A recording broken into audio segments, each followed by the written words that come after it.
Ser um pontapé inicial da nossa mensagem, a segunda dessa noite. Ainda está cedo, né? Daqui para meia-noite, ainda tem muito tempo. O povo está se acomodando, daqui a pouco tem lanche, tem muitas coisas ainda acontecendo. Todo mundo encontrou? Está fácil, né? O livro da Bíblia está muito fácil. Curvamos nossa cabeça, vamos pedir a direção ao Espírito Santo para que possa nos usar e nos ajudar nessa noite. Senhor meu Deus, meu Pai, aqui estamos mais uma vez no momento de uma mensagem do Espírito Santo para cada um de nós. Que o Senhor possa abençoar e também possa direcionar a cada pessoa que está aqui a ter um entendimento e o objetivo dessa vigília. Nós não podemos estar aqui como se fosse uma reunião social como o mundo lá fora tem. Nós estamos aqui para nos alimentar e atentar para a tua voz, para o teu chamado. Então, que nada venha tirar a atenção dessa mulher, desse homem que está aqui, e que eles possam usufruir da palavra do Senhor que vai ser dita nessa noite. Abençoa com essa palavra nossas vidas. É isso que nós te pedimos, no nome do Pai, do Filho e do Espírito Santo. E a igreja diz: Amém. Vamos lá. Esse versículo é muito conhecido, como eu falei, mas ele é a introdução do sermão que Deus colocou dentro do meu coração para passar para vocês. Diz assim, ó: vi outro anjo voando pelo meio do quê? Do céu, tendo um evangelho eterno para pregar aos que assentam sobre a terra, e a cada nação, tribo, língua e povo. Não está escrito assim? Esse versículo aqui é o ponto-chave inicial do meu sermão, porque o tema da vigília é anunciei nas cidades. Então essa palavra vai de encontro justamente ao tema, que nós estamos aqui, nós somos chamados, independente de religião, da onde você veio, independente da cidade, tradição, da cultura que você tem, dos seus pensamentos, nós somos chamados para pregar o quê? O Evangelho. Por isso que a vigília é anunciando o quê? Nas cidades. Só que nos dias de hoje temos sentido algo dentro da igreja adventista, um movimento diferente, mas um movimento que já era previsto. Esse movimento, na verdade, é que nos dias de hoje a igreja, ela há um esfriamento em parte do desejo de evangelizar. Muitos estão dentro da igreja, jovens, os adultos, mas muitos não têm aquele desejo, você não vê aquela vontade de evangelizar, que é anunciar nas cidades. Quando eu e você temos esse pensamento de estar dentro da igreja, não, eu já vou no domingo, eu já vou no sábado, ou eu vou os 3 dias, ou eu só vou um dia, você não está encurtando a volta de Jesus, você está atrasando a volta de Jesus. Porque nós fomos chamados para pregar o Evangelho. E se eu fui chamado, você foi chamado para pregar o Evangelho, e eu não prego, e você não prega, então nós, em vez de sermos os evangelistas, os auxiliares de Cristo para a volta dele, nós estamos retardando a volta de Cristo. Porque Jesus só vai voltar quando nós anunciarmos nas cidades, quando nós anunciarmos, como está escrito aqui, as nações, tribos, línguas e povos. Não adianta eu me privar dentro da igreja, se fazer um serviço de canto aqui, e terminou o culto, botar a Bíblia debaixo do braço e ir para casa. Nós não fomos chamados para competir com a igreja evangélica A, B e C, que já faz isso. O nosso chamado é diferente. Nós somos o remanescente. O nosso espírito é diferente. Estava falando hoje de manhã na escola sabatina com o irmão Moisés, que nos dias de hoje, o diabo ele não se apresenta como muitos pensam, que o diabo vai se apresentar com chifre, com garfo. Não. O diabo, para vencer os remanescentes, ele vai muitas das vezes entrar sorrateiramente na igreja de Cristo e colocar um comodismo, a um ponto que nós vamos estar dentro da igreja louvando, adorando, sendo até fiel na oferta, mas nós não estaremos pregando o Evangelho. E assim nós não estamos encurtando a volta de Jesus, nós estamos atrasando Ele. E aí eu vou dizer o que tem acontecido dentro da igreja. Em algumas mensagens, alguns pastores têm falado, e eu vejo isso acontecer também dentro da igreja no Mar Moura, é que a principal combustão dentro da igreja é o jovem. E você vê que às vezes os jovens hoje em dia entram no estado de apostasia. Os jovens hoje em dia, eles têm entrado num cenário que eles estão mais focados lá fora do que no altar e no chamado de Cristo. E aí quando eu estava preparando essa mensagem, eu me lembro no tempo ali do profeta Isaías. Vamos lá em 1 Reis. 1 Reis, capítulo 18. A gente vai ler do versículo 17 ao 18. Encontra aí, por gentileza.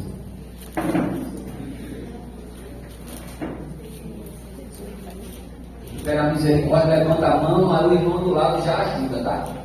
E se tiver o irmão do lado conversando, dá uma cara do cara, diz, ó, presta atenção que o negócio agora é importante.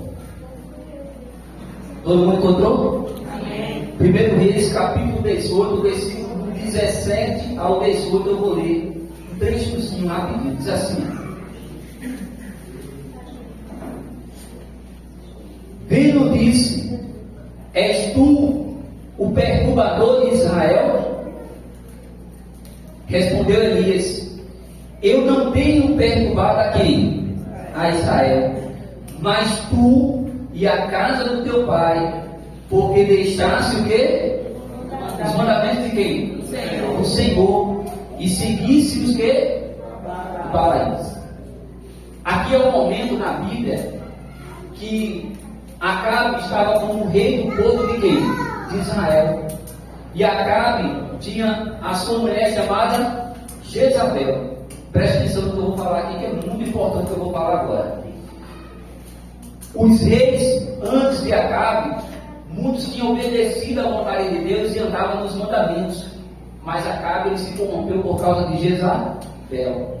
Ao ponto que ele falou para Elias, que era o profeta de quem? De Deus, que ele estava perturbando a quem? Ao povo de Israel. Olha como se inverteu o valor. Elias, que era o profeta de Deus, o que ele pregava, o que ele falava, agora perturbava alguém, e ele deduzia que estava perturbando o povo de Israel. Mas você sabe por que Elias estava agora perturbando o povo de Israel? Porque Jezabel, junto com Acabe, que ela seduziu ele, introduziu coisas erradas no meio do povo de Israel. O povo que outra hora era de Deus, começou a fazer coisas que eram contrárias à vontade de quem? De Deus. Só que Jezabel, quando ela aparece e Acabe, eles não vêm com uma proposta obrigando, oprimindo. Não. Ele vem com propostas sedutoras. O Eduardo, no livro Reis e Profeta, parte 42, diz que nessa época aqui, Jezabel junto com o rei, eles seduziram o povo de Israel. E nos dias de hoje, nós temos visto muitas das pessoas, mesmo sendo de Deus, porque aquele povo era de Israel, era ou não era de Deus? Era lá, aqui ó, perturbando a Israel, está falando do povo de Deus. Não estão falando dos malequitas, dos jebuseus, está falando do povo de quem? De Deus. Mas Jezabel, juntamente com seu marido, sem direção, ela conseguiu introduzir idolatria, conseguiu introduzir prostituição, conseguiu fazer as pessoas quebrarem os mandamentos, os valores de quem? De Deus. E no dia de hoje, nós somos a igreja de Cristo. Hoje nós somos o quê? O Israel. Mas nós temos que ter cuidado para que a Jezabel desse mundo, que são as coisas lá fora, e eu vou dar alguns exemplos daqui a pouco, eles não venham consumir você de dentro para fora. Porque às vezes você pode estar na igreja, mas já pode estar vazio. Jovem, você pode estar aqui na igreja e já pode estar na igreja vazio. A Jezabel do dia de hoje talvez já fez você sair de servir a Deus para servir o circuito dela. Quem pode me dizer quem seria a Jezabel dos dias de hoje? Quem poderia dar um exemplo? A internet. A internet. A internet, ela é uma vara de dois gumes, já falei isso uma vez. Ela serve para ajudar, mas quando a gente não tem equilíbrio, a gente termina perdendo o quê? A salvação. Então a Jezabel entrou lá, colocou poste ídolo, colocou idolatria, colocou um monte de situações e corrompeu o povo de Israel. Irmão, o povo não estava corrompido. Eu vou mostrar na Bíblia que o povo de Israel estava corrompido naquela época.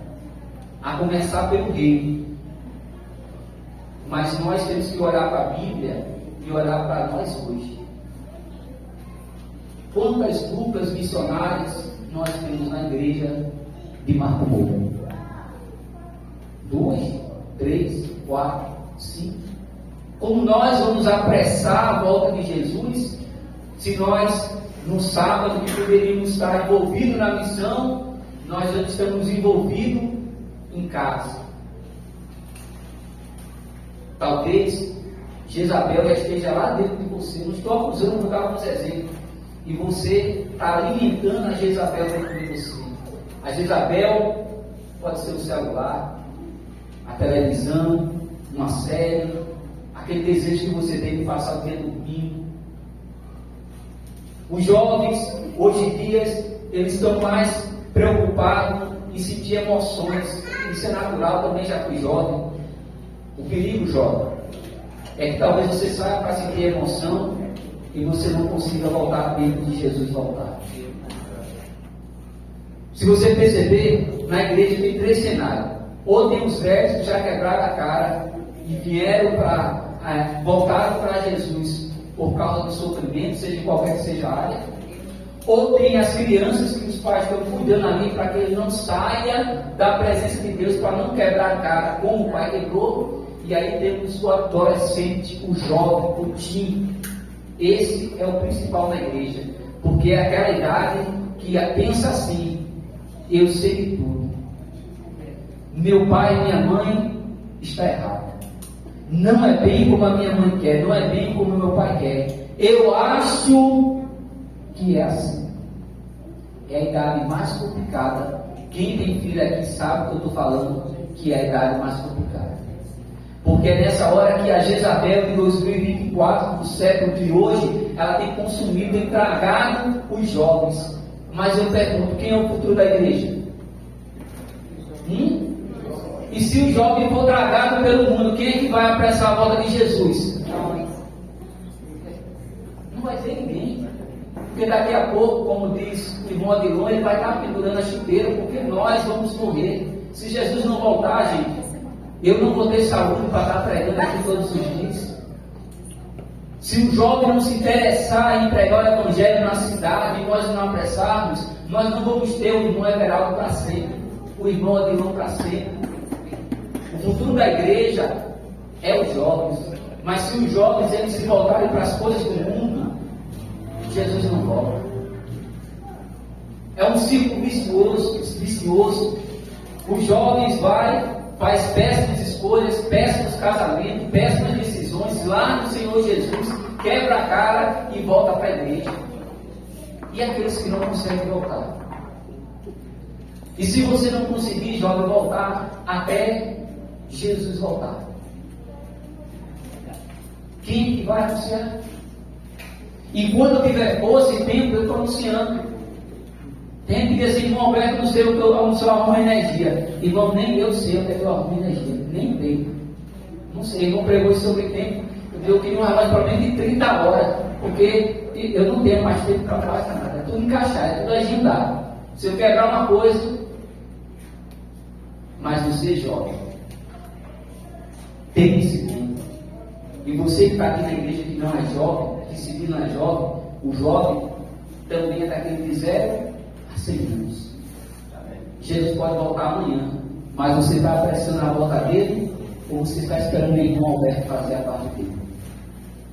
Jesus pode voltar amanhã, você está esperando Jesus voltar amanhã vou estar esperando, contando e botando nas contas, nas costas do irmão Everaldo para pregar o evangelho. Minha irmã foi batizada porque faz 2, 3 semanas, um mês. Já botei meu sobrinho e minha irmã para cantar hoje. Para louvar o Senhor, porque a obra era em movimento. E aí a gente vai prestando a volta de quem? De Jesus. Em hebraico, como diz o pastor quando vai pregar, né? A palavra Jezebel significa casta, virtuosa, sem idolatria.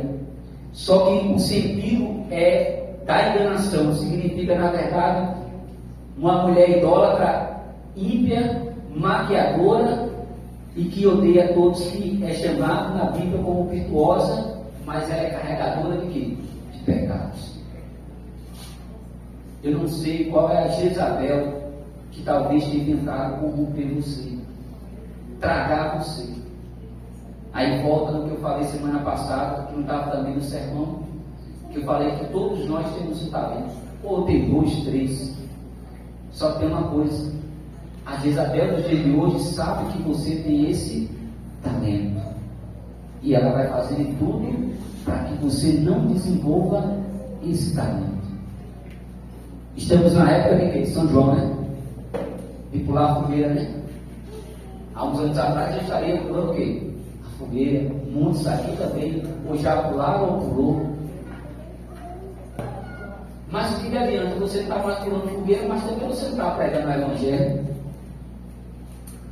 Senhor Jesus viu você lá e disse: eu vou usar um pastor, uma missão, um evangelista para converter aquele jovem, aquela mulher, vou trazer para o meu povo remanescente e vou usar ele, derramar meu espírito para ele pregar o evangelho. Aí trouxe você e você se desligou-se, aceito, desceu nas águas, sentou na cadeira e cruzou os braços.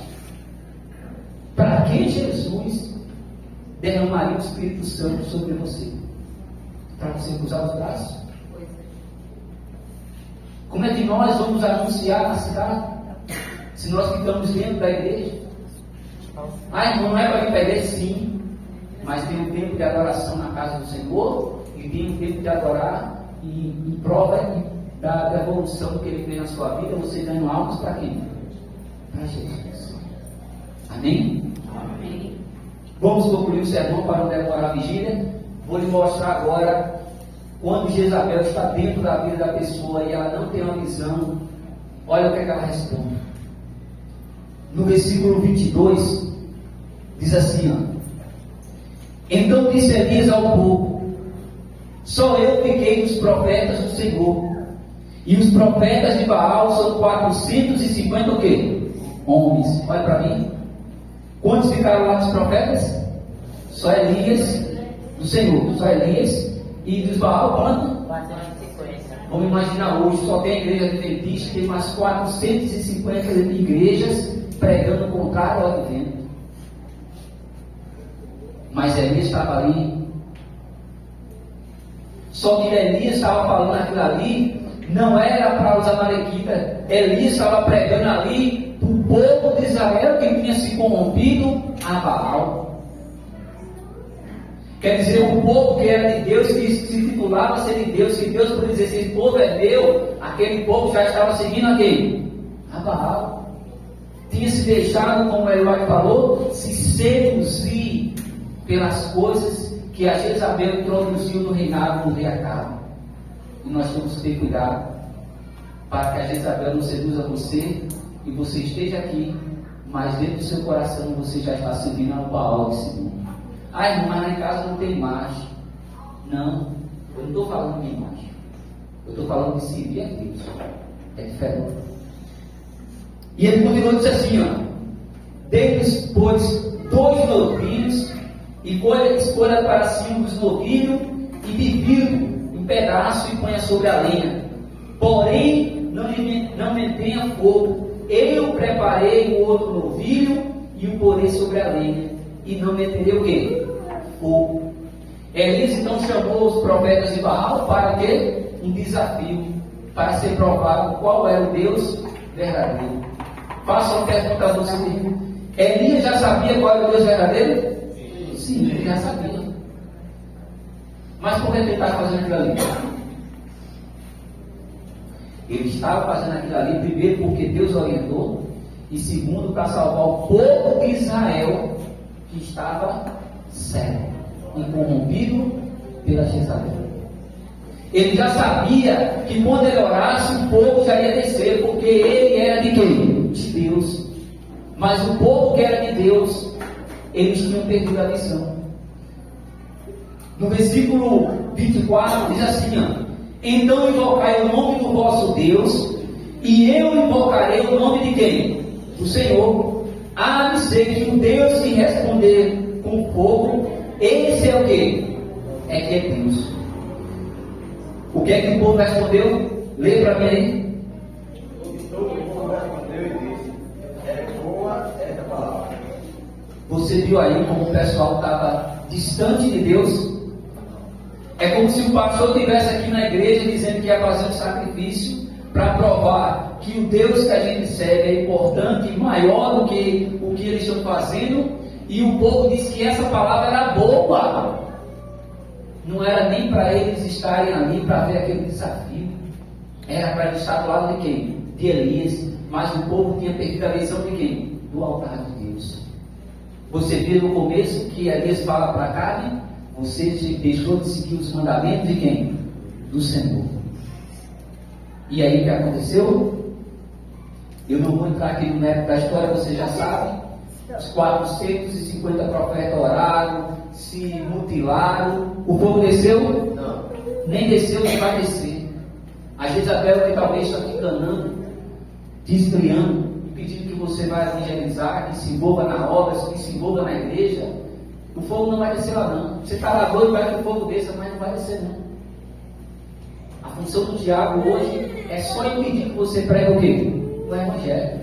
Se você não pregar o evangelho, está bom demais, pode ficar na igreja. Pode pegar a Bíblia, botar no braço, pode ler, pode vir cantar, pode vir na igreja.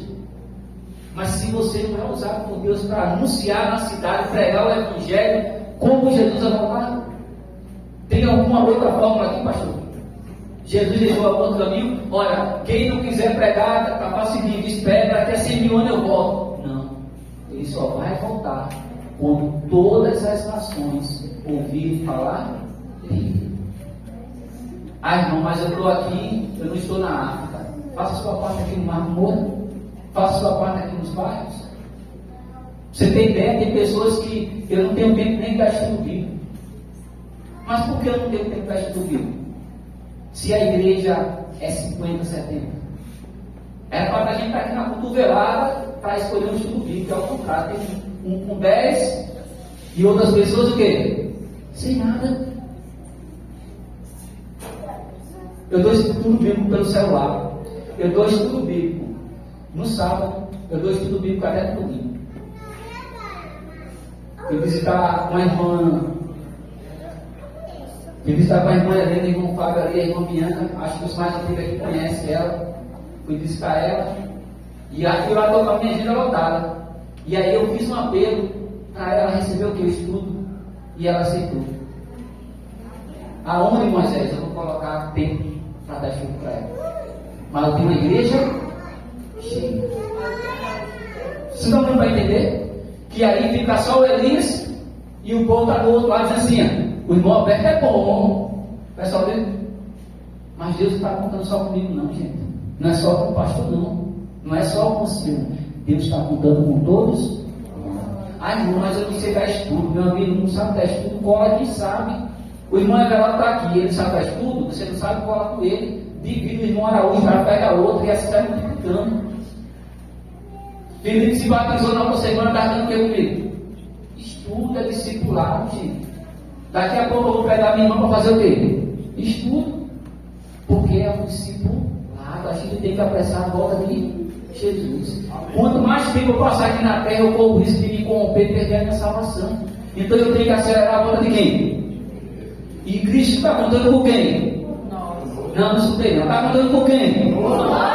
Exatamente. E aí a gente, para finalizar, que eu não vou virar uma vigília para vocês me apedrejar, a gente finaliza lá em Isaías. Isaías, capítulo 6. E a gente vai ler do versículo 6 ao 8, foi muito lindo, no tempo da campanha do Eu Vou. Isaías, capítulo 6, do versículo 6 ao 8. Toda a igreja encontrar, a gente vai ler junto. Amém. Para encerrar a nossa reunião. Todo mundo notou? Sim. Vamos lá. Diz assim, ó. Então, um pastor da igreja adventista, não? Você era da igreja adventista. Então os serafins voou para mim, trazendo na mão uma brasa viva, que tirara do altar com o quê? Tenaz.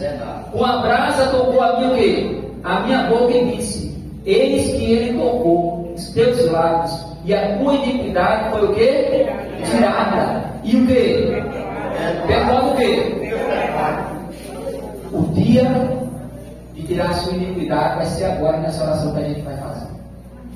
Se você diz: olha, eu estava olhando mesmo para as coisas do mundo, eu vi que quando eu separo meus horários ali, eu tenho mais voltado para as coisas do mundo do que para Deus. A oração que a gente vai fazer vai representar essa graça para eliminar esse pecado. Porque a consequência vai ser aqui, ó. Diz assim, continuando aqui, ó. Depois disso, ouvi a voz do pastor Jonas. Tá não? Poxa, a minha Bíblia está errada. Exatamente. Depois disso, ouvi a voz do Senhor que dizia: a quem enviarei e a quem há de ir por nós? Disse eu, Isaías dizendo: eis-me aqui, envia-me. Deus e o próprio Senhor Jesus, Ele quer contar comigo e com você. Ele quer tirar nossas iniquidades, porque nós somos pecadores, mas Ele quer tirar nossa iniquidade, nos fortalecer para que nós pregamos o Evangelho e apressemos a volta de quem? De Jesus. Eu vou pedir para a irmã cantar um louvor, a irmã Maria José, e em seguida eu volto fazendo uma oração para quem tem esse desejo de pregar o Evangelho. O pastor chamou para a missão, para a obra missionária. Eu estou chamando você que não pode sair, você fazer o seu trabalho aonde? Aqui. Amém?